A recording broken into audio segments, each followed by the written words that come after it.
আমার নামের সাথে তো ব্যারিস্টার। আমরা চলে গেছি। হুম হুম।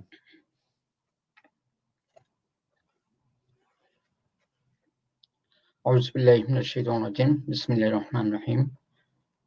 সম্মানিত বিশ্ব তরুণ প্রজন্মের ভিউয়ার্স, প্রথমে আমি সবাইকে জানাই রমাদান মোবারক।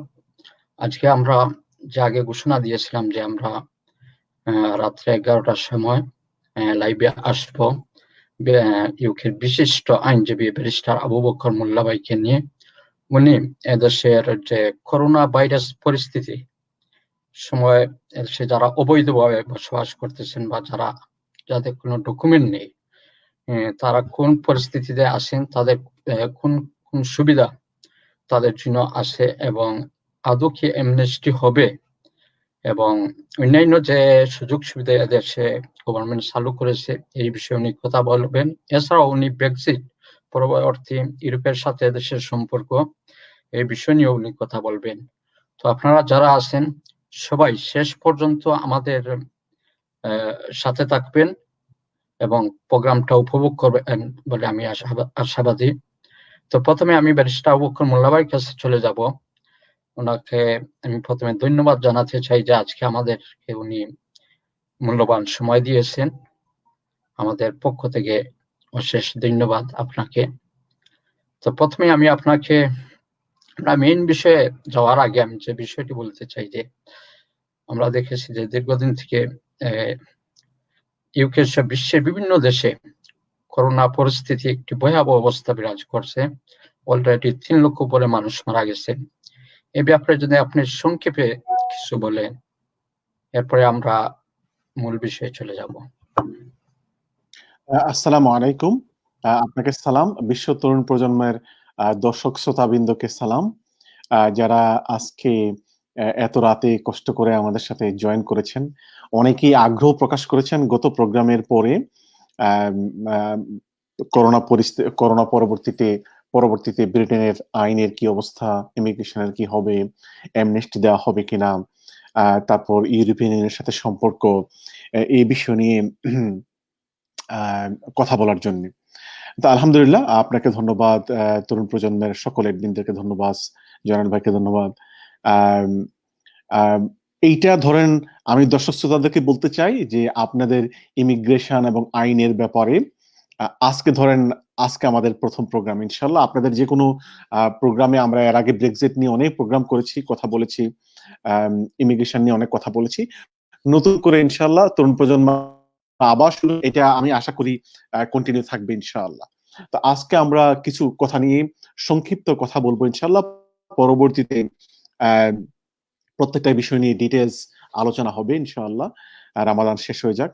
তবে যেহেতু এই বর্তমানে করোনা ভাইরাসের কারণে একটি শ্বাসরুদ্ধকর অবস্থা সৃষ্টি হয়েছে ব্রিটেনে এবং সারা পৃথিবীতে, প্রথম কথা হচ্ছে যে করোনা একটি বাস্তবতা, একটি দুঃখজনক বাস্তবতা। এই বাস্তবতা সারা পৃথিবীর অর্থনীতিকে, সমাজ ব্যবস্থাকে আহ শক্তভাবে দিয়েছে।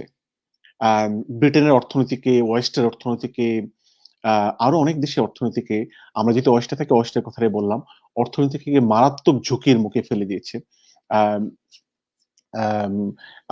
সেক্রেটারি, ট্রেজারি সেক্রেটারি অলরেডি, মানে গত কয়েকদিন ধরে বলছেন Britain already is in a deep recession, এবং বলতেছে আরেকটা সেকেন্ড রিসেশনে আরেকটা ধাপে চলে যাবে। অর্থাৎ ব্রিটেনের অর্থনীতি, বিজনেস, পুরো ইউরোপেরই মারাত্মক হুমকির সম্মুখে, ঝুঁকির সম্মুখে। এই প্রেক্ষাপটে একটি কথা আসছে যে ব্রিটেনে যে একটা বিপুল সংখ্যক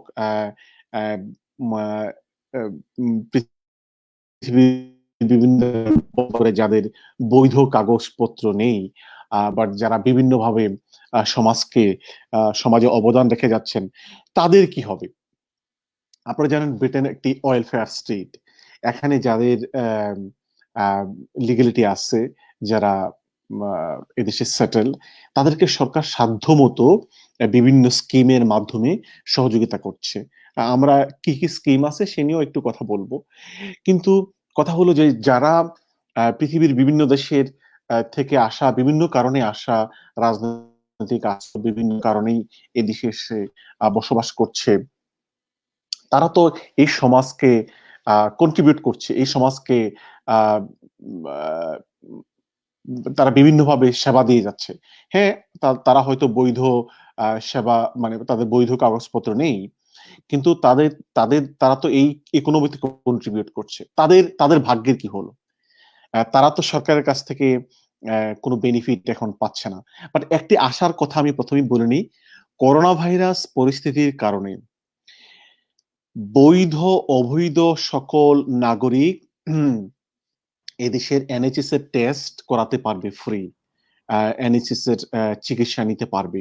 এক্ষেত্রে হোম অফিসের পলিসি হচ্ছে আম, কার বৈধ কাগজপত্র আছে কি নাই এই জিনিসটা চেক করা হবে না। ইভেন ইভেন করোনা টেস্ট এবং করোনাকালীন আহ, যে চিকিৎসা একটা পর্যায় পর্যন্ত, এটার জন্য যাদের এদেশে ধরেন এনএইচএস কে পয়সা দিতে হয়, ট্রিটমেন্ট করতে হয়, এবং না দিলে যেটা ইমিগ্রেশনের প্রবলেম হয়, তাদের ক্ষেত্রে করোনার এই সময়ে চিকিৎসা সরকার এবং এনএইচএস কে বলা হয়েছে, এবং সরকারের পলিসি হচ্ছে যে এই ব্যাপারটাকে অনেকটা ইগনোর করার জন্য, অর্থাৎ ব্রিটেনে অবস্থানরত সকল নাগরিকের মেডিকেল ফেসিলিটিস দেওয়ার ক্ষেত্রে যেন ডিসক্রিমিনেট না করা হয়, এ ব্যাপারে সরকার পলিসি গ্রহণ করা হয়েছে। এটা হচ্ছে একটা আশার দিক।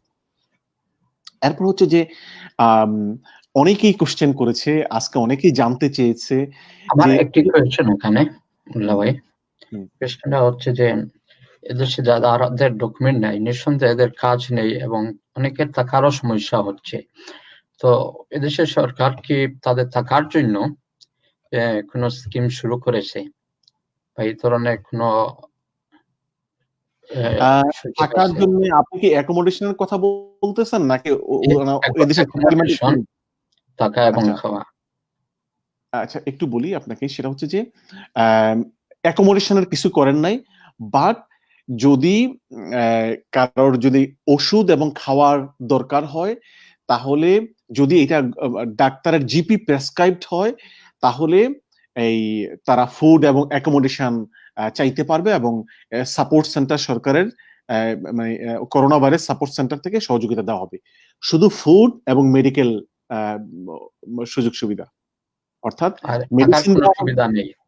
না। থাকার সুযোগ সুবিধার ব্যাপারে গভর্নমেন্ট কোনো সিদ্ধান্ত নেয় নাই। হুম, শুধুমাত্র ফুড ফুড আপনি হেল্প চাইতে পারবেন, আপনাকে দেওয়া হবে। আর হচ্ছে যে আপনি মেডিকেল সুযোগ সুবিধা নিতে পারবেন। ওকে। বাট যারা থাকা আপনি থাকার জিপি থাকার প্রেসক্রাইব করতে সুবিধা হবে। নেই, হুম, যারা মনে করেন এখনো কোথাও থাকার জন্য তেমন একটা সুবিধা নেই, তারা এখন কি করবে? তাদের আচ্ছা, এটা তো একটা দুঃখজনক, এটা মানবাধিকারের লঙ্ঘন। যারা কয়েক বছর ধরে এদেশে আছে, দেশের সমাজে কন্ট্রিবিউট করতেছে, আহ যারা অনেকেই অ্যাসাইলাম ক্লেম করেছে, আহ, তারা না হয় অ্যাসাইলাম ক্লেমের কারণে তারা সরকার মানে মানে অ্যাসাইলাম ক্লেম সাপোর্ট সেন্টারের কাছ থেকে হেল্প নিতে পারবে।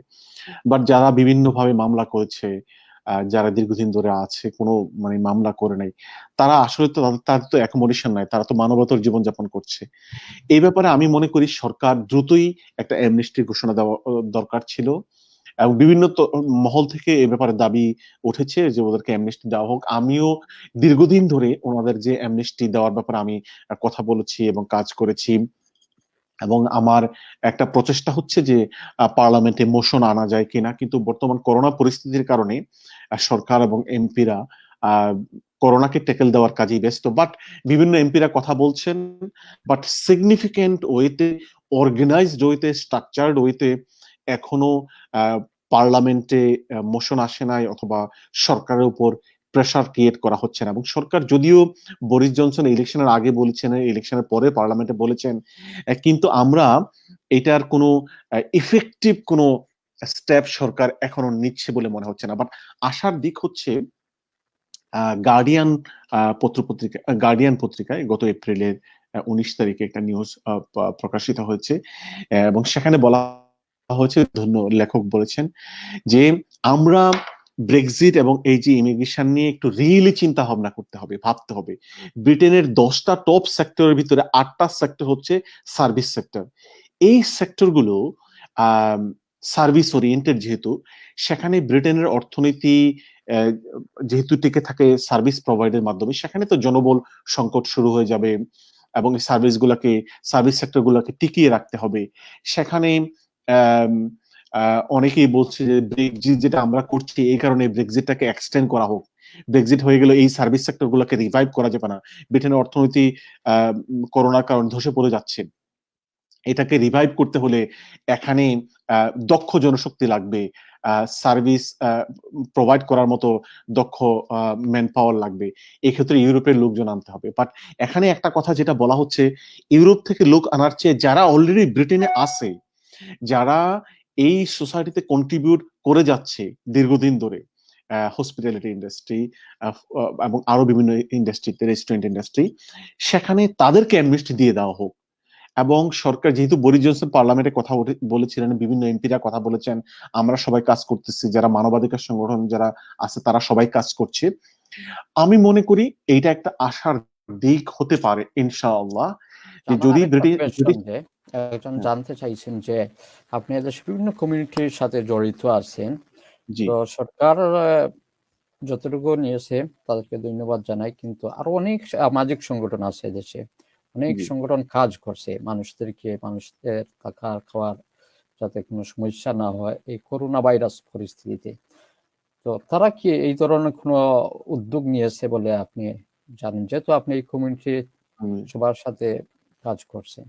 আচ্ছা, কোন উদ্যোগটা, মানে কি অ্যামনেস্টি দেওয়ার ব্যাপারে নাকি অন্য কিছু? না, এই থাকা এবং খাওয়ার ব্যাপারে যারা আনডকুমেন্টারি যারা আচ্ছা আছে। আচ্ছা, দেখেন এইটা অ্যাকোমোডেশনের ব্যাপারটা কেউ আশাব্যঞ্জক ভাবে কেউ করছে না অ্যাকোমোডেশনের ব্যাপারটা।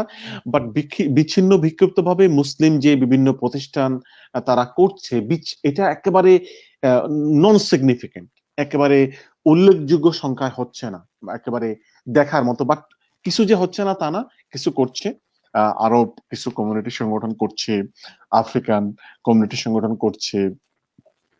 আমাদের বাঙালি অথবা পাকিস্তানিদের মাঝে, ইন্ডিয়ানদের মাঝে এইটা উল্লেখযোগ্য হচ্ছে না। বাট আমার কাছে ইনফরমেশন রয়েছে যে আরব এবং আফ্রিকান কমিউনিটি থেকে তাদের কমিউনিটির যারা সাফার করতেছে অ্যাকোমোডেশনের, তাদের যে বিভিন্ন ইসলামিক সেন্টার, ওই সেন্টারের মাধ্যমে তাদেরকে বিভিন্ন ভাবে, সেখানে কোনো সেন্টারে রাখা হচ্ছে আমি বলছি না যে কোনো সেন্টার স্পেসিফিক্যালি দায়িত্বটা পালন করছে, বাট তাদের পক্ষ থেকে একটা সহায়তা দেওয়া হচ্ছে। আমি মনে করি এই কাজটা আমাদের কমিউনিটিতেও থাকা উচিত। ধরেন একটা কিছু লোকজন তারা একটা বাসা ভাড়াই নিয়ে বা থাকে, তো এই লোকজন তো এখন যারা চাকরি করে না, তারা গভর্নমেন্টের কোনো বেনিফিটও পাচ্ছে না, তারা কিভাবে রেন্টটা পে করবে? এই ক্ষেত্রে আমরা মনে করি যে আমাদের কমিউনিটি সংগঠনগুলো, ইসলামিক সংগঠনগুলো এগিয়ে আসা উচিত। এই আনডকুমেন্টেড ভাইদের এই যে ভাড়া পরিশোধ করা, থাকা খাওয়া পরিশোধ করা, এগুলা এই মানে এই সহযোগিতাটা করা উচিত বলে আমি মনে করি। এবং এটা যেহেতু সরকার এটা করছে না, সরকার এখানে সুস্পষ্ট কোনো নির্দেশনা দেয় না অ্যাকোমোডেশনের ব্যাপারে, আমরা সামাজিকভাবে এই কাজটা করা উচিত। এবং কিছু কমিউনিটি করছে এবং মানে করাটা খুবই দরকার। আপনি একটা সুন্দর প্রস্তাব নিয়ে এসেছেন। আমি মনে করি তরুণ প্রজন্মের পক্ষ থেকে একটা আহ্বান জানানো উচিত। আজকে আমরা এই লাইভ প্রোগ্রাম থেকে আমরা আহ্বান জানাই যে যারা বিভিন্ন সংগঠন আছে আমার জানা মতে সবাই যাতে প্রত্যেকে যাতে যার যার কমিউনিটির মানুষদেরকে সার্ভ করতে পারে এবং এই বিষয়ে যাতে এগিয়ে আসে, এটা আমাদের দাবি এবং আমরা আহ্বান জানাই তাদের কাছে। এখন আমি আপনার কাছে একটা গুরুত্বপূর্ণ বিষয়ে জানতে চাইব, অনেকে প্রশ্ন করেছেন যে এই করোনা ভয়াবহ পরিস্থিতির সময় আমরা দেখেছি ইতালিতে অলরেডি তারা ঘোষণা করেছে অ্যামনেস্টি বিষয়ে, এবং পর্তুগাল, ফ্রান্স তারা হয়তো ঘোষণা করবে, এই ধরনের একটা সম্ভাবনা আছে। তো এই দেশে যারা আছেন আনডকুমেন্টারি যারা, তো তাদের ব্যাপারে কি এর সম্ভাবনা আছে বা এর বাস্তবতা কতটুকু যে অ্যামনেস্টি আসবে? আচ্ছা, আপনার কাছে জানতে চাই। দেখুন,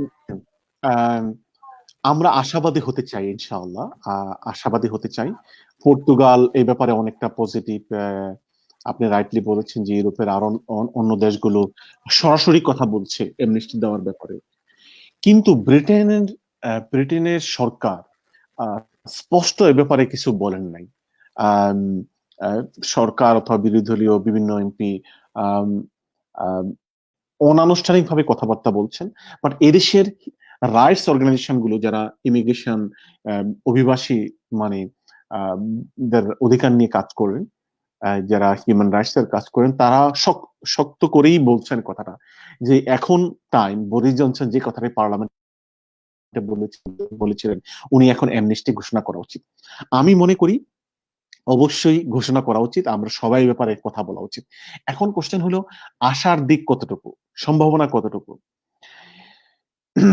ব্রিটেন অন্যান্য দেশের চেয়ে অনেকটা হিসাব করে খুব কশাসলি কাজ করে এবং সিদ্ধান্ত নেয়, এবং এই দেশের সিদ্ধান্তের প্রক্রিয়াটা আপনারা দেখেছেন যে ব্রেক্সিটের সিদ্ধান্তটি কত কঠিন, কষ্ট হয়েছে, কয়েক বছর গড়িয়েছে, অনেক কাঠখড় পুড়িয়ে ব্রেক্সিটের ব্যাপারে একটি পর্যায়ে পৌঁছেছে দেশের সরকার। বাট অ্যামনেস্টির ব্যাপারটিও আহ আহ, আনুষ্ঠানিকভাবে সিদ্ধান্ত নিতে আমি মনে করি সরকার, আমি যে কথাটি বলেছিলাম, সরকারের 10টি ইকোনমিক যে মেইন খাত, এর মধ্যে 8টি সেক্টর হচ্ছে সার্ভিস ওরিয়েন্টেড। এই 8টি সেক্টরের প্রায় সবগুলো সেক্টরে কিন্তু যারা এই পৃথিবীর বিভিন্ন দেশ থেকে আসা লোকজন, কাগজপত্রহীন লোকজন কাজ করে যাচ্ছে, এবং এটা কিন্তু সরকার যাচ্ছে এবং জানে, এবং সরকারের বিভিন্ন সংস্থা জরিপ করে এই কথাটা কিন্তু তাদেরকে রিকমেন্ড করেছে যে একেবারে ফার রাইট, অতি এক্সট্রিম কিছু লোকজন বলতেছে যে না, ব্রিটেন ভালো হবে না তাদেরকে এমনিস্টি দেওয়া। বাট এমনিস্টি দেওয়ার পক্ষের লোকজনই কিন্তু বেশি, অর্থাৎ যারা অধিকার নিয়ে কাজ করে, ইমিগ্রেশন নিয়ে কাজ করে, তারা কিন্তু সরকারকে এই রিকমেন্ডটাই করেছে। বা আপনারা দেখেছেন যে বরিস জনসন কিন্তু অস্বীকার করতে পারে না যে যারা অবৈধ তাদেরকে এমনিস্টি দেওয়া হবে না, উনি কিন্তু এটা অস্বীকার করতে পারেন নাই। আর উনি তো নির্বাচনের আগে আমরা দেখেছি উনি স্পষ্ট ঘোষণা দিয়েছেন বলে এমনেস্টি দেওয়ার জন্য, এরপর উনি অনেক বক্তব্য দিয়েছেন। জি জি জি, এটা কি উনি বাস্তবায়ন করবেন, এটা হচ্ছে প্রশ্ন। হ্যাঁ হ্যাঁ, এইটাই কোশ্চেন, যে কারণে কিন্তু আমি ডাইরেক্টলি আপনাদেরকে অ্যান্সারটা দেওয়া আমার জন্য খুব কঠিন, কারণ সরকার দেখেন তাদের কিন্তু এটা নির্বাচনে একটা একটা প্রতিশ্রুতির মতো ছিল। তারপরে পার্লামেন্টে যখন আমাদের দুই এমপি রূপা হক এবং আরেকজন কোশ্চেন করলেন, উনি কিন্তু স্পষ্ট বলেছেন ওনার কমিটমেন্টের কথা, বাট উনি অ্যান্সারটা দিয়েছেন খুব ট্যাক্টফুলি, টেকটিক্যালি এবং ডিপ্লোম্যাটিক্যালি, উনি ডাইরেক্ট অ্যান্সার দেন নাই। বাট হাউবার আমি মনে করি ব্রিটেনের অর্থনীতিকে যদি তারা চাঙ্গা করতে হয়, বিভিন্ন সার্ভিস সেক্টরকে যদি তারা আবার রিভাইভ করতে হয়, তারা ইউরোপের জনশক্তির উপর, যেহেতু আমরা আনুষ্ঠানিকভাবে বের হয়ে যাওয়ার কথা এবছর ডিসেম্বর, 31শে ডিসেম্বর রাত 11:59 বের হয়ে যাওয়ার কথা আনুষ্ঠানিকভাবে, আর আমরা বের হয়ে গেছি, বাট আমি বলতেছি যে এটা তো আনুষ্ঠানিক ঘোষণা ফ্রি, হয়েছে। হ্যাঁ অবশ্যই ঘোষণা হয়েছে এবং এটা বাস্তবায়ন হয়ে যাচ্ছে, এবং এই বছর 31শে ডিসেম্বর রাত 11:59 পরে কিন্তু আর ফ্রি মুভমেন্ট হবে না, ব্রেক্সিট হয়ে গেছে। সুতরাং সরকার কিন্তু তখন তাদের বিভিন্ন সেক্টর গুলোকে রিভাইভ করার জন্য তাদের জনবল, এবং এই কারণে আমি খুবই আশাবাদী ইনশাআল্লাহ যে সরকার আজ হোক, 1 মাস পরে হোক, 2 মাস পরে হোক, তারা এই ডিসেম্বর অথবা আগামী জানুয়ারির মধ্যেই তারা এটা অভাব ফিল করবে যে আমাদের কাগজপত্র যারা এদেশে যারা অবৈধভাবে আছে, তাদেরকে কাগজপত্র দিয়ে তাদেরকে মেইন ইকোনমিতে কন্ট্রিবিউট করা, তাদেরকে লিগেল স্ট্যাটাস দিয়ে দেওয়া, আমি মনে করি তারা একটা ফিল করবে। আমি আশাবাদী হতে চাই এবং সকল তরফ থেকে কথা আসুক। বাট এই ক্ষেত্রে আমি যে কথাটি বলছি, করোনা ভাইরাসের এই কঠিন পরিস্থিতি যদি সরকার এই যদি লকডাউন যদি তুলে ফেলে, ধরেন জুন জুলাই আগস্ট যদি তুলে ফেলে, যাদের ধরেন এদেশে প্রাইভেট লাইফ হয়ে গেছে, ধরেন 7-8 বছর, 10 বছর, 12 বছর, 14 বছর ধরে আছে, অথবা 5 বছর উপর যারা আছে, যাদের বিভিন্নভাবে সমাজে বিভিন্নভাবে সম্পৃক্ততা রয়েছে, যাদের প্রাইভেট লাইফ হয়ে গেছে, যাদের বন্ধু মানে ফ্রেন্ড সার্কেল হয়ে গেছে, যাদের আত্মীয় স্বজন হয়ে গেছে, অর্থাৎ প্রাইভেট লাইফ যাদের ডেভেলপ করেছে, তারা অ্যাপ্লিকেশন করে ফেলা উচিত হিউম্যান রাইটস এবং প্রাইভেট লাইফের ভিত্তিতে। এবং যারা অ্যাপ্লিকেশন করবে, আমি মনে করি যাদের সুযোগ আছে, আমি বলতেছি যে আপনারা করেনি, বাট এমনিস্টি যদি সরকার আনুষ্ঠানিকভাবে নাও দেয়, হয়তো লিনিয়েন্টলি ভাবতে পারে। আমি মনে করি যে একটা প্রসেসে চলে যাওয়া উচিত, অবৈধভাবে না থেকে তারা কেন এদেশে থাকতেছে, তাদের কেন এদেশে থাকা আমার দরকার, প্রশ্ন তারা যে কি যদি তাদেরকে সুযোগ দেওয়া বা অ্যামনেস্টি বা একটা সাধারণ ক্ষমা ঘোষণার মাধ্যমে এদেশের ইকোনমিক্সে তাদের অবদান মানে কতটুকু অবদান রাখবে বা কতটুকু লাভবান হবে বলে আপনি মনে করেন? অবশ্যই অবশ্যই লাভবান হবে। দেখুন, তখন তারা তারা প্রপারলি ট্যাক্স দিতে পারবে। সরকার বৈধভাবে, এখন তো ধরেন এই যে দুঃখজনক এই ঘটনাটা ঘটছে যে আজকে এই বিভিন্ন মানে তাদের সার্ভিসটা যারা নিল, যেই ব্যবসায়ীরা তাদের রক্ত ঘামের মাধ্যমে ব্যবসাটাকে ধরে রাখলো, তারা সরকারের কাছ থেকে কিন্তু সত্যিকার অর্থেই বেনিফিট নিচ্ছে। কিন্তু যেই লোকগুলো এই কষ্ট পরিশ্রম করলো, তারা কিন্তু কোনো বেনিফিট সরকারের কাছ থেকে পাচ্ছে না। এবং তাদের এই কাজের পরিশ্রমের কারণে কিন্তু এই যে একটা বিশাল সংখ্যক অবৈধ ইমিগ্রেন্ট এদেশে আছে, তাদের কাছ থেকে কিন্তু সরকার ট্যাক্স পাচ্ছে না। এটা তো সরকারের জন্যই ভালো ছিল। সরকারের জন্যই ভালো ছিল, তাদের কাছ থেকে ট্যাক্স পাইতো, তাদের সার্ভিসটা প্রপারলি সরকার পেত, এবং সরকারের তখন মানে স্ট্র্যাটেজি ঠিক করা, পলিসি ঠিক করা তাদের জন্য ইজি হইতো। এটা সরকারের জন্য, এদের সোসাইটির জন্য ভালো, ইমিগ্রেশন সিস্টেমের জন্য ভালো, ল এন্ড অর্ডারের জন্য ভালো। এবং হিউম্যান রাইটস এর কমিটমেন্টের প্রতি সরকারের যে কমিটমেন্ট রয়েছে, এটারও তো বাস্তবায়ন হইতে হবে।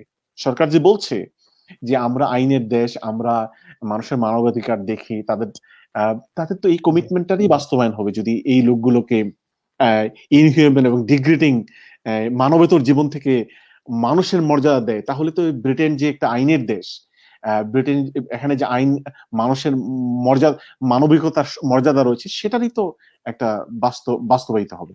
আমরা দেখেছি গত কয়েকদিন থেকে দেশে পার্লামেন্টও আলোচনা হয়েছে, বিশেষ করে দেখছি রুশনান আলী এমপি, উনিও একটা বিরাট ভূমিকা রেখেছেন যে এদেরকে সাধারণ ক্ষমা ঘোষণার আওতায় আনার জন্য।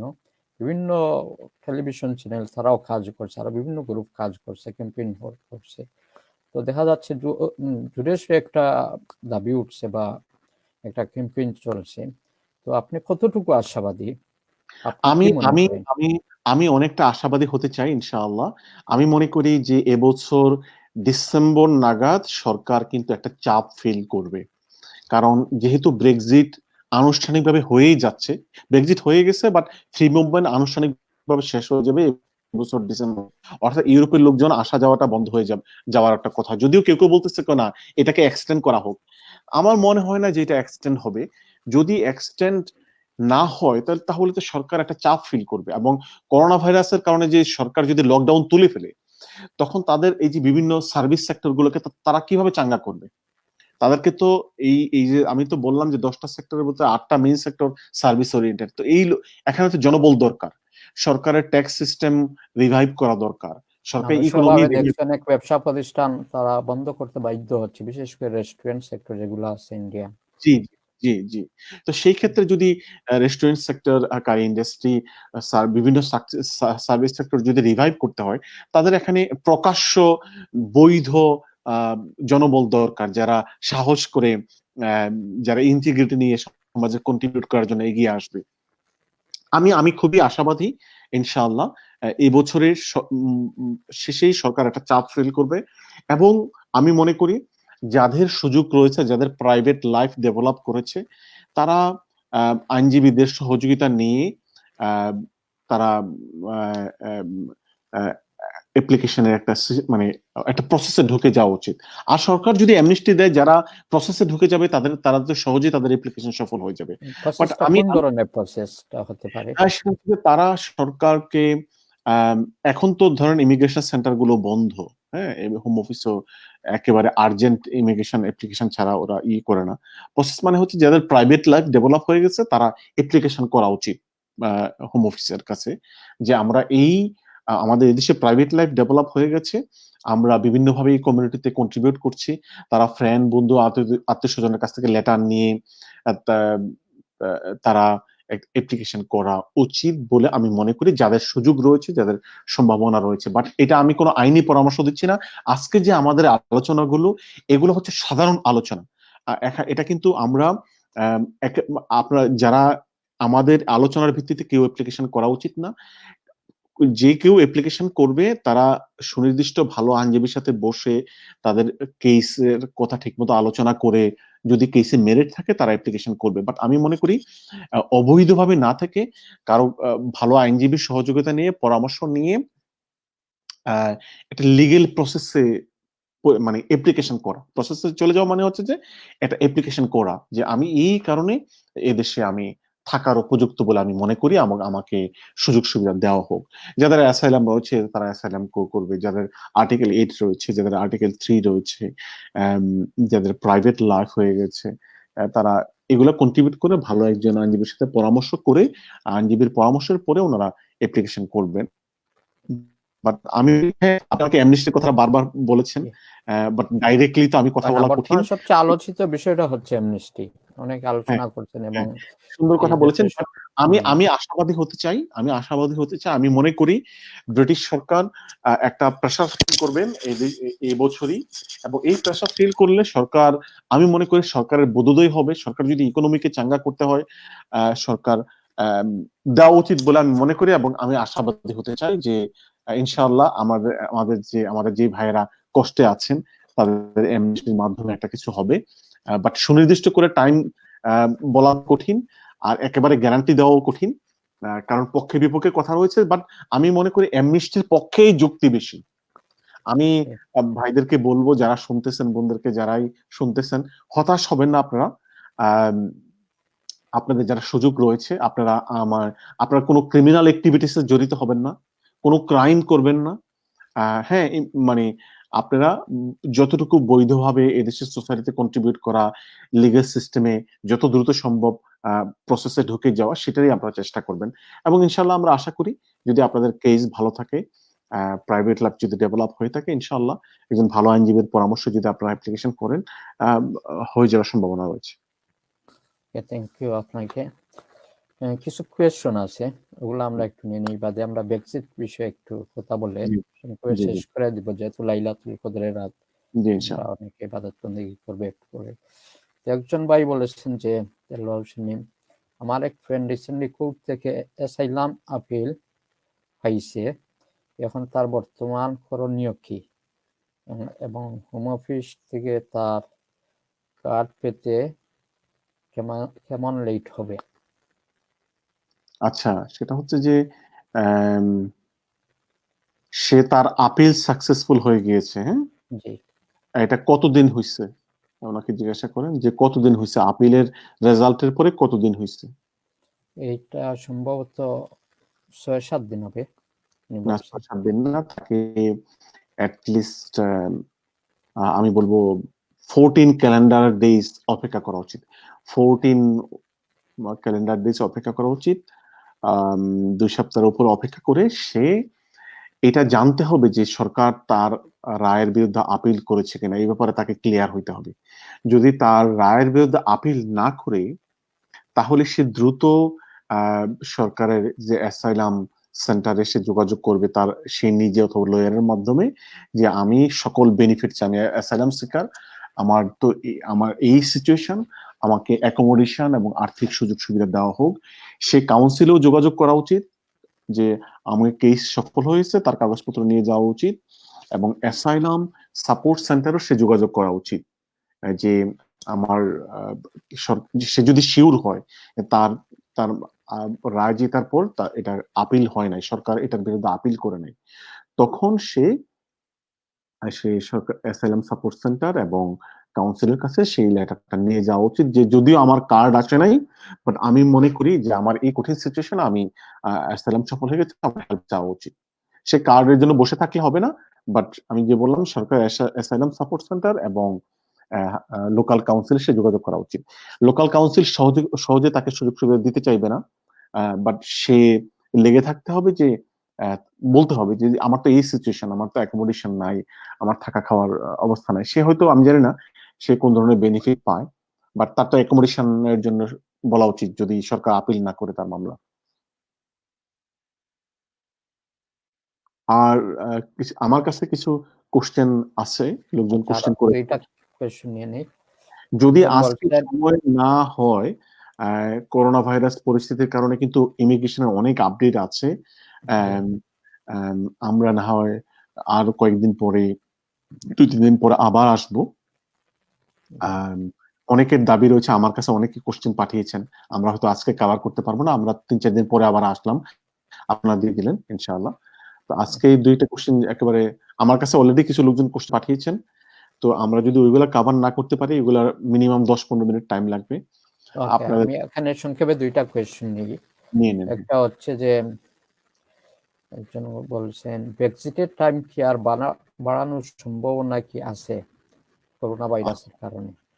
আচ্ছা, হ্যাঁ, এটা একটা সুন্দর কোশ্চেন করেছেন, এবং ব্রেক্সিটের ব্যাপারটা কিন্তু অ্যামনেস্টির সাথে রিলেটেড। আমি কিন্তু বলেছি যে যদি ব্রেক্সিটটা 31শে ডিসেম্বর পরে এটা আর এক্সটেন্ড না করে, তাহলে কিন্তু এটা যারা এদেশে যারা অবৈধ নাগরিক রয়েছে তাদের জন্য ভালো কিছুটা।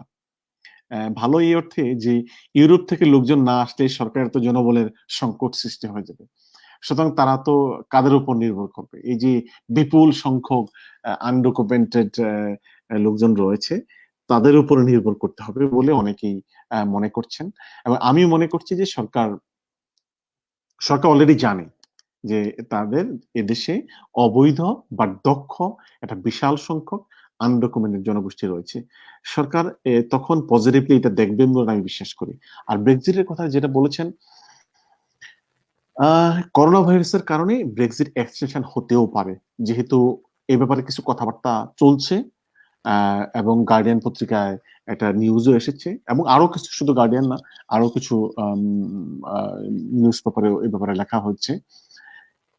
করোনা ভাইরাসের কারণে কিন্তু সকল পলিসি কিন্তু চেঞ্জ হচ্ছে।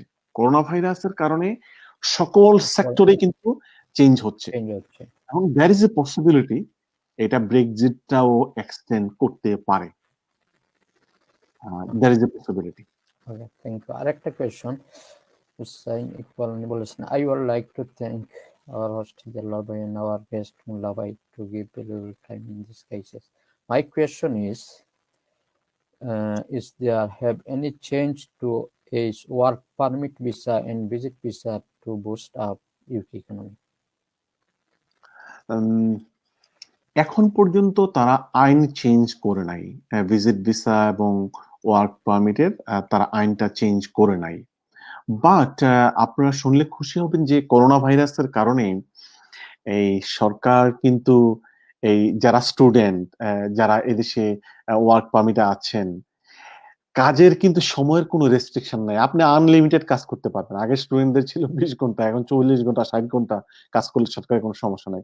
যারা ওয়ার্ক পারমিটে ছিলেন তাদের তো একটা নির্দিষ্ট সেক্টরে নির্দিষ্ট এমপ্লয়ারের সাথে কাজ করার কথা ছিল, যদিও সিমিলার কাজ অন্য জায়গাও একটু মানে পার্ট টাইম করা যেত, কিন্তু এখন কোনো লিমিট নাই, আপনি কোথায় কাজ করবেন, কত ঘন্টা কাজ করবেন, আপনি আনলিমিটেড কাজ করতে পারবেন। আচ্ছা, এখন যেটা ফ্লেক্সিবিলিটি হয়েছে স্টুডেন্ট টিয়ার 2 ক্ষেত্রে, এবং এ ব্যাপারে অনেকগুলো সেক্টর আমরা কথা বলতে পারি, বাট টিয়ার 2 এর ক্ষেত্রে এবং ওয়ার্ক পারমিটের ক্ষেত্রে যেটা দিয়ে দেওয়া হয়েছে, আপনার যদি কোর্স থাকে, হুম, জি, আপনার কোর্স রেজাল্ট আসার আগেই আপনি অ্যাপ্লিকেশন করে দিয়েছেন, সিদ্ধান্তের আগেই আপনি পড়াশোনা শুরু করে দিতে পারবেন, আপনি কাজ শুরু করে দিতে পারবেন।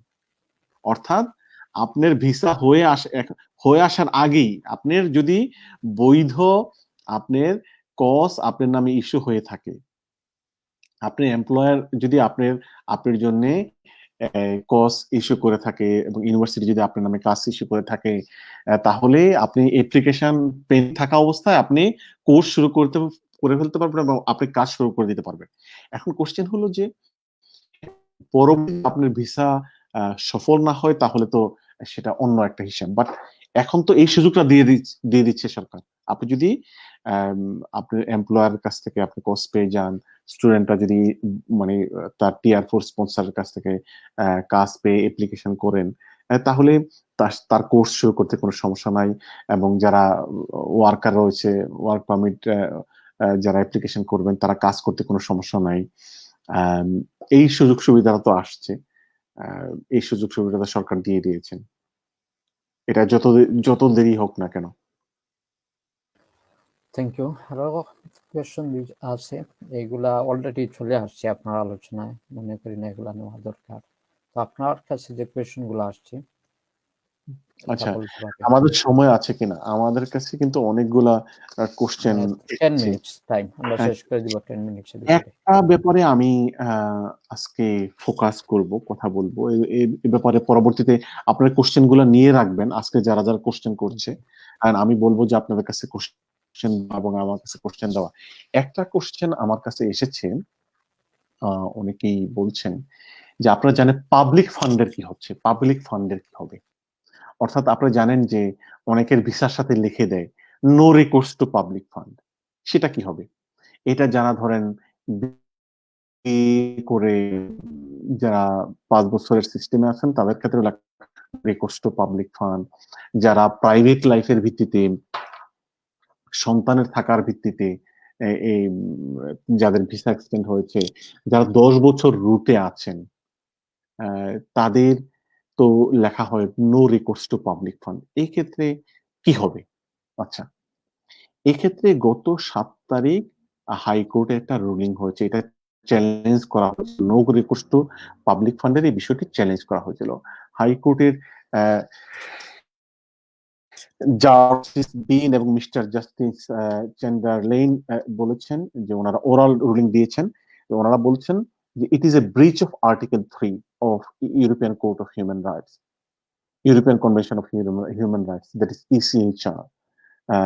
সুতরাং ওনারা বলেছেন যে no recourse to public fund যারা 10 ইয়ার্স রুটে, যে কথাটা বলা হয়, এটা রেস্ট্রিকশন দিয়ে দেওয়া হচ্ছে, দিস ইজ আনলফুল।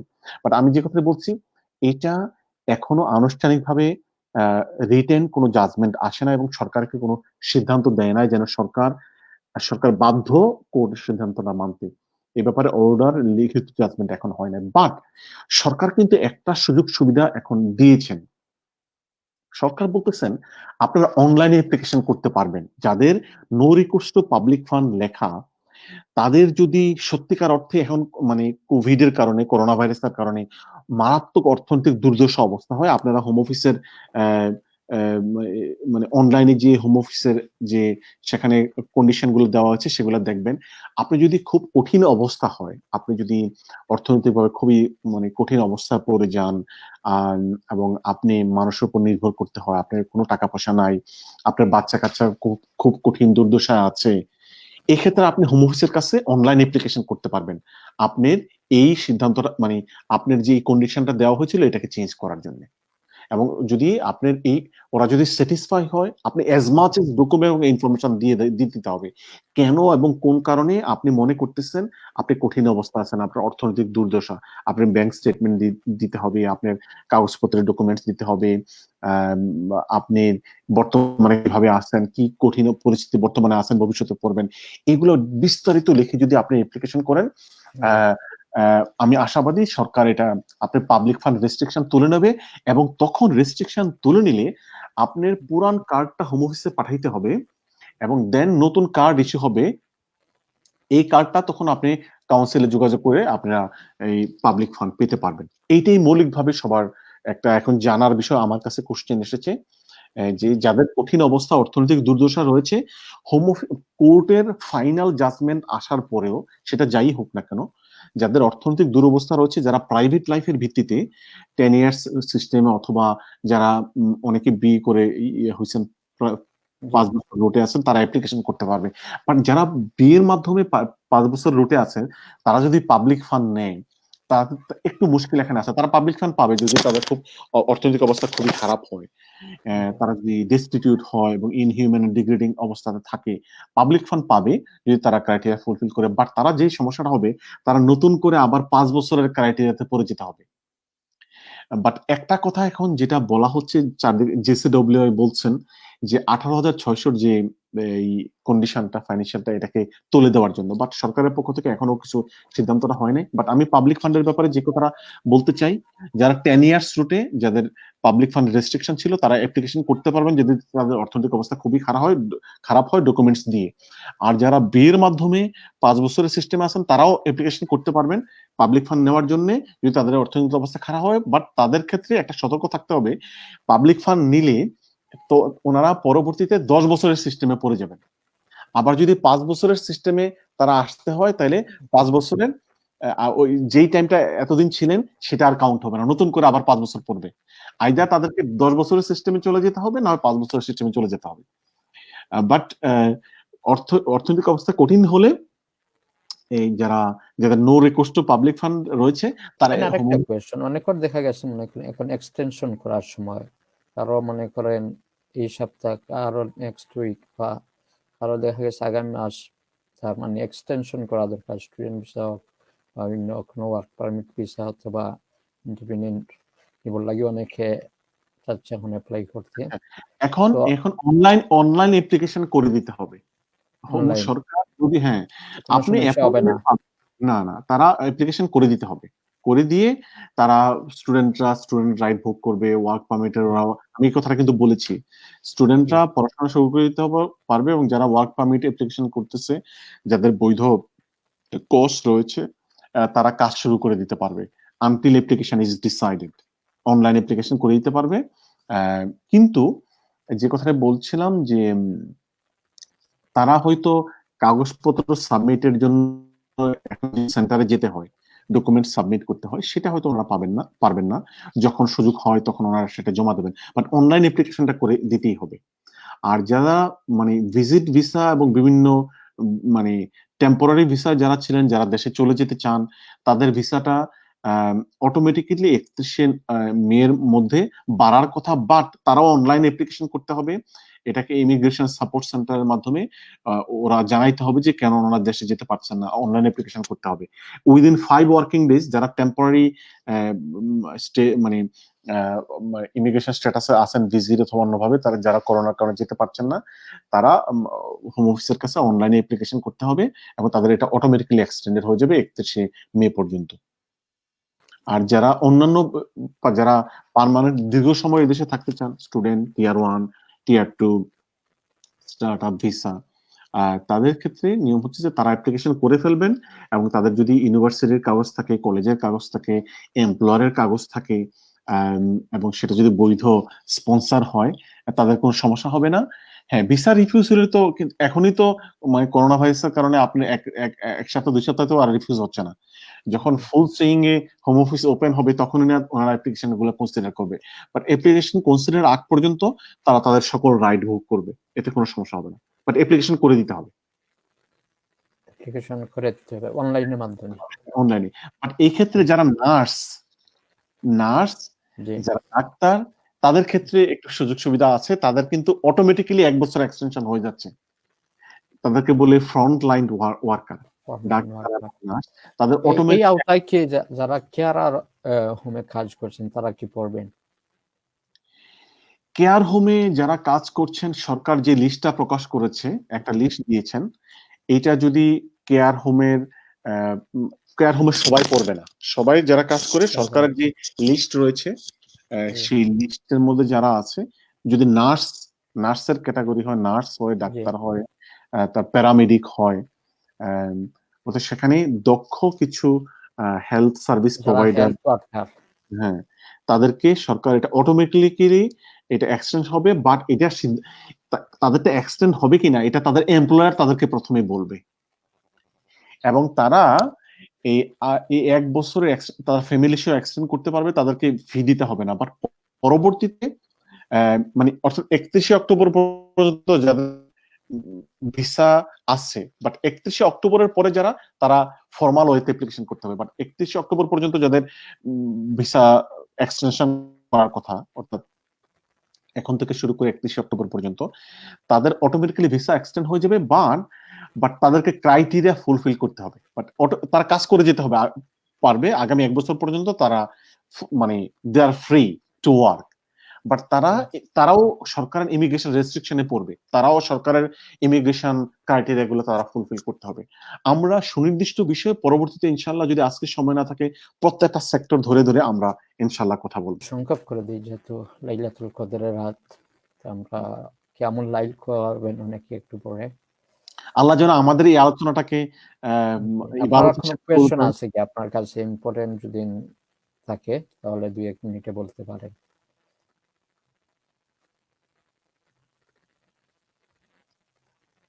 আমার কাছে যে মেইনলি কোশ্চেনটা ছিল পাবলিক ফান্ডের ব্যাপারে অনেকে জানতে চেয়েছেন। আমি এই জবটা দিয়েছি সংক্ষিপ্তভাবে। আরো আরো কিছু কোশ্চেন আমার কাছে পাঠিয়েছিলেন। ট্যাক্সি ড্রাইভার, তারপর সেলফ এমপ্লয়েড যারা কাজ করছেন তাদের কি হবে। আমরা এই ব্যাপারগুলো না হয় পরবর্তীতে আরেকদিন কথা বলবো। সংক্ষেপে একটু বলে দেন সংক্ষেপে ভাই, একটু তো যেটা মনে করেন বলতেছি যে সরকার কিন্তু 80% পর্যন্ত যারা সেলফ এমপ্লয়েড তাদেরকে আম, আহ, ওয়েজেস সর্বোচ্চ 80% 7,000। দিবে। হ্যাঁ, এটা এই সরকারের সেলফ এমপ্লয়েড যে স্কিম, সেলফ এমপ্লয়মেন্ট স্কিমের মাধ্যমে 80% পর্যন্ত তাদেরকে 3 মাস, এপ্রিল মে জুন 3 মাস দেওয়ার 3 ব্যাপারে মাস সিদ্ধান্ত নেওয়া। হ্যাঁ, দিবে। 3 মাসে তার 80% তার লাস্ট 3 বছরের যে ইনকাম ছিল সেটার এভারেজ করে ওইটা থেকে তারা 80% দিবে। 80% হবে। লাস্ট 80% দিবে, এবং for 3 months, April May June. Okay, April May June দিবে, এবং সেখান থেকে তার সরকার ট্যাক্স ডিডাক্ট করবে। ট্যাক্স ডিডাক্ট করে 80% দেবে। এরপরে বাড়বে কিনা সরকার এখনো বলে নাই। যারা এরপরে সেলফ এমপ্লয়মেন্ট নয় আচ্ছা, তারা হ্যাঁ, কি যারা সেলফ সুবিধা এমপ্লয়েড পাবে? না, সংক্ষেপে হ্যাঁ বলি, তারা কিন্তু অনেকেই এই এখন এটাকে ফার্লো স্কিম বলে। আম, তারা কিন্তু এমপ্লয়াররা, মালিকরা কিন্তু সরকারের কাছ থেকে তাদের জন্য এই ইয়ে পাচ্ছে, তাদের স্যালারি পেয়ে যাচ্ছে। সরকার যারা সেলফ এমপ্লয়েড না, যারা কাজ করছে, তাদের মালিকরা কিন্তু তাদেরকে তাদের জন্য ফার্লো স্কিমে, তারা যেহেতু কাজ করতে পারতেছে না, তাদেরকে বাধ্যতামূলক ভাবে বাসায় পাঠিয়ে দেওয়া হচ্ছে। সরকার তাদের এমপ্লয়ারদেরকে তাদের বেতন, মানে তাদের কন্ট্রাক্টে যে টাকাটা পাওয়ার কথা বেতন, সেটা তাদেরকে দিয়ে দিচ্ছে। এবং কিন্তু এটা এটা কিন্তু কমে যাবে। এখন যতটুকু দিচ্ছে এটা কিন্তু কমে যাবে। এটা 60% দেওয়ার কথা, এখন যে পরিমাণ দিচ্ছে এর চেয়ে এটা কমে 60% হয়ে যাবে। একটা কোয়েশ্চন যে তারা কিন্তু যে হ্যাঁ, যারা পাবে 80% তারা কিভাবে অ্যাপ্লিকেশন করবে বা কিভাবে এগুলা পাবে? আচ্ছা, যারা সেলফ এমপ্লয়েড যারা, তারা সরাসরি হোম অফিসের, আপনারা চাইলে আমি লিঙ্কটা দিতে পারি তরুণ প্রজন্মের এখানে, এই যে জি, কিভাবে জি অ্যাপ্লিকেশন আপনি করবে। দিতে পারেন। যারা সেলফ এমপ্লয়েড যারা, তাদের ব্যাপারে আমি লিঙ্কটা দিয়ে দেবো তরুণ প্রজন্মের নিচে। তারা সেখানে ওই লিঙ্কে ক্লিক করে তাদের এটাকে বলে তাদের যে ট্যাক্স আইডেন্টিফিকেশন নাম্বার যেটা, সেটা দেওয়ার পরে দিলেই ওরা ওই ওয়েবসাইট বলবে যে তুমি এলিজিবল কিনা। এলিজিবল হলে তারা তাদের একটা গভর্নমেন্ট গেটওয়ে ওয়েবসাইটের মাধ্যমে তাদের ডিটেলস দিয়ে তারা সেখানে রেজিস্ট্রেশন করে আহ, সরকার ইমেল অ্যাড্রেস দিবে, তাদের ব্যাংক অ্যাকাউন্ট দিলে তাদের ব্যাংকে টাকা পাঠিয়ে দিবে। আর যারা এমপ্লয়েড, যারা কর্মচারী, তাদের তো তাদের মালিকের মাধ্যমে টাকাটা পেতে হবে, তারা প্রতি মাসে বেতন পাবে। যারা কোনো জায়গায় বৈধভাবে কাজ করছেন তারা তো মালিকের কাছ থেকে বেতনটা পাবে। এই কারণে আমাদের আমাদের দুঃখ লাগে, আমরা কষ্ট পাচ্ছি যে আমাদের যে ভাই বোনেরা হসপিটালিটি সেক্টরে, রেস্টুরেন্ট সেক্টরে, কারি ইন্ডাস্ট্রিতে কাজ করছেন, কিন্তু আজকে এই কঠিন দুর্দিনে তাদের মালিকরা, আমি জানি না, মানে তাদের মালিকরা হয়তো তাদের বিজনেসের জন্য সরকারের কাছে গ্র্যান্ট নিচ্ছে, সরকার অনেক হেল্প করতেছে, কিন্তু তারা তো এখন এই সুযোগটা পাচ্ছে না। আমি মনে করি তাদেরকে আমাদের কমিউনিটির লোকজন, যারা বিত্তবান, যারা ব্যবসায়ী এবং সরকার, সকলেরই সদয় দৃষ্টি তাদের প্রতি থাকা উচিত, এবং সকলে আমরা তাদের অ্যামনেস্টির জন্য কথা বলা উচিত। ইনশাল্লাহ আমাদের সকলের তরফ থেকে আমরা সকলে কথা বলা উচিত, কাজ করা উচিত। আল্লাহ আহ, তার এই বান্দাদেরকে সহযোগিতা করুক, তাদের অ্যামনেস্টি দ্রুত হোক, এই প্রত্যাশা করছি। সর্বশেষ আপনার কাছে একটি কথা জানি, আমরা আজকে প্রোগ্রাম শেষ করার কথাটা হচ্ছে যে অ্যামনেস্টির ব্যাপারে আমরা এখানে যারা কমিউনিটির বিভিন্ন নেতৃবৃন্দ আছেন বা যারা কাজ করছেন বিভিন্ন সামাজিক সংগঠন বা আমরা যারা আছি, আমাদের সকলের করণীয়টা কি? আমরা এই হ্যাঁ, বিষয়ে কতটুকু সহযোগিতা করতে পারি? প্রথমে করণীয় হচ্ছে আহ, যার যার লোকাল এরিয়ার এমপি কে যত বেশি সম্ভব এ ব্যাপারে আহ কথা বলা, তাদেরকে প্রেশার ক্রিয়েট করা, তাদেরকে আনসারেবল করা, যে দেখো আমার আত্মীয়, আমার বন্ধু বান্ধবরা কষ্টে আছে, তোমরা এই ব্যাপারে পার্লামেন্টে কথা বলো, তোমরা এই ব্যাপারে মোশন আনো। এরপরে হচ্ছে যে এই এই ব্যাপারে পার্লামেন্টের সামনে ডেমনস্ট্রেশন, যে সামাজিক সংগঠনগুলো তারা এটা করতে পারে, ইট ইজ এ গুড ওয়ে। মিডিয়াকে লিখতে পারে, বিবিসিকে লিখতে পারে,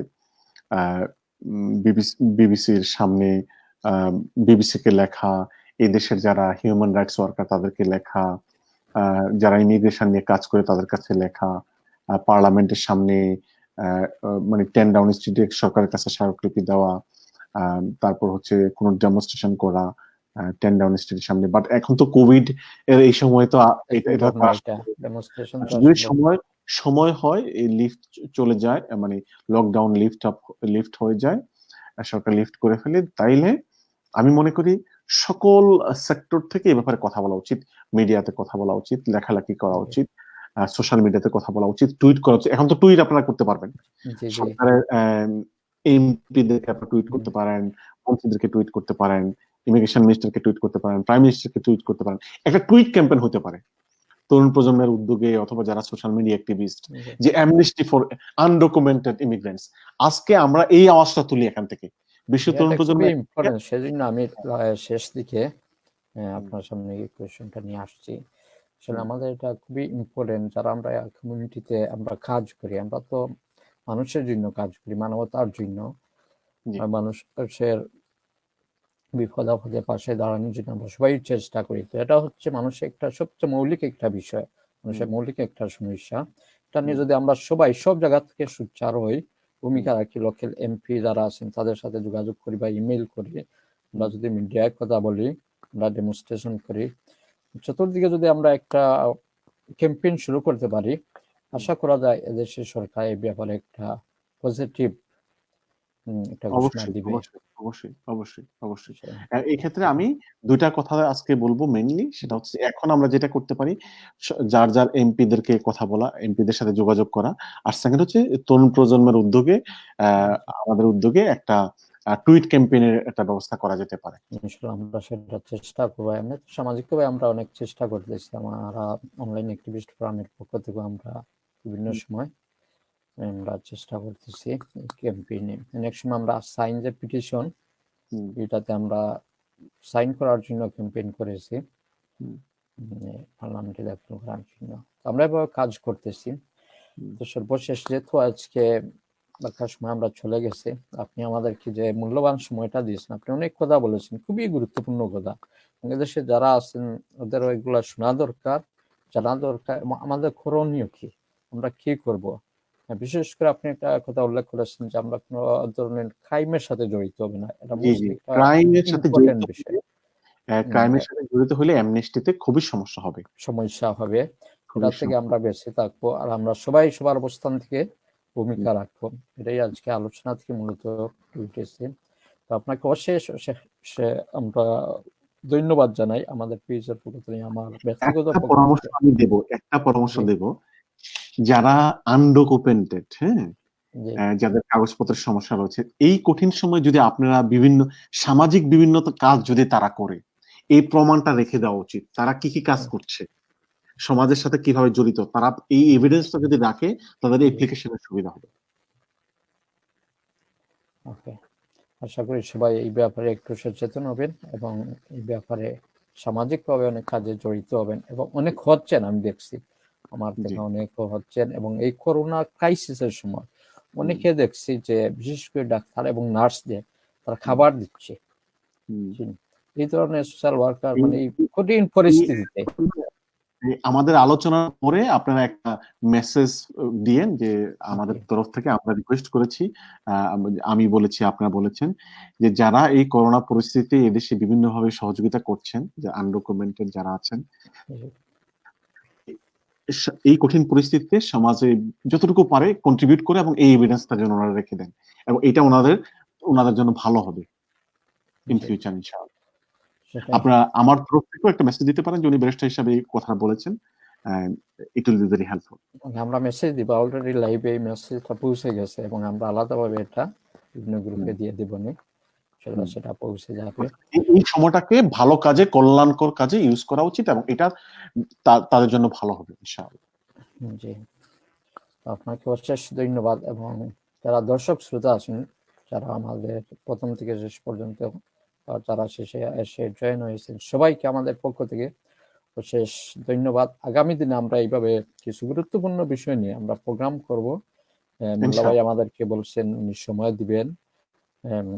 উনি হিউম্যান রাইটস নিয়ে শুধু ইউকেতে নয়, বিশ্বের বিভিন্ন দেশে উনি কাজ করছেন দীর্ঘদিন থেকে, আমি জানি এ ব্যাপারে ওনার যথেষ্ট অভিজ্ঞতা আছে। আশা করি ওনার কাছ থেকে আমরা মূল্যবান কিছু পরামর্শ পাবো এবং সেই আলোকে আমরা এখানে কাজ করব। তো আপনাকে, দর্শক শ্রোতাদেরকে অশেষ মোবারকবাদ এবং মোল্লা ভাই সর্বশেষ কিছু বলে যদি আপনি শেষ করেন সেটা ভালো হবে। আপনাকে ধন্যবাদ, তরুণ প্রজন্মকে ধন্যবাদ, জয়নাল ভাইকে ধন্যবাদ, যারা আজকে উপস্থিত ছিলেন সবাইকে ধন্যবাদ। আপনারা কষ্ট করে এই প্রোগ্রামটা আয়োজন করেছেন। আসলে তো আমরা যারা কমিউনিটিতে কাজ করি আমাদের তো একটু দায়বদ্ধতা রয়েছে এই কঠিন পরিস্থিতিতে আপনাদের কাছে একটু কথা বলা। আমার দীর্ঘদিন ধরে অনেকে বলছেন যে মোল্লা ভাই আপনারা কিছু বলেন। যতটুকু সম্ভব আমরা বলেছি, আমরা কিছু আপনাদেরকে পরামর্শ দিয়েছি, আপনারা পরামর্শগুলো শুনবেন। আর আইনের মানে ইমিগ্রেশনের ব্যাপারে যে কোনো সিদ্ধান্ত নিতে ভালো কোনো আইনজীবীর সাথে পরামর্শ করেই আপনারা সিদ্ধান্ত নেবেন। আর আপনারা কোনো ক্রাইমের সাথে জড়িত হবেন না, এটা হচ্ছে আমার সর্বশেষ কথা। এরপরে এই কঠিন পরিস্থিতিতে অলস বসে না থেকে এই সমাজে যতটুকু ভালো আপনার এবিলিটি আছে আপনি কোনো ভালো কাজে জড়িত হন, মানুষকে হেল্প করুন এবং এই প্রমাণটি আপনারা রেখে দিবেন। আপনারা যে যতটুকু পারেন ইনশাল্লাহ এটা আপনাদের জন্য হেল্পফুল হবে। ভবিষ্যতেও ইমিগ্রেশন আইন, হিউম্যান রাইটস, ইন্টারন্যাশনাল ল, আমরা যে কোনো বিষয় নিয়ে ইনশাআল্লাহ আপনাদের সামনে কথা বলবো, আপনাদের সাথে শেয়ার করব আমরা আমাদের আইনগত জ্ঞান এবং আন্তর্জাতিক রাজনীতি সমাজনীতি ব্যাপারে আমরা আপনাদের সাথে বিভিন্ন বিষয় শেয়ার করব ইনশাআল্লাহ। তরুণ প্রজন্মের এডমিনদেরকে ধন্যবাদ এবং আপনাদেরকে ধন্যবাদ আমাদের সাথে থাকার জন্য। ইনশাআল্লাহ ভবিষ্যতে থাকবেন বলে আশা করছি। জাযাকুমুল্লাহ। ওকে, সবাইকে ধন্যবাদ জানিয়ে আজকে আমরা লাইভ প্রোগ্রাম এখানেই শেষ করছি। আল্লাহ হাফিজ। আসসালামু আলাইকুম।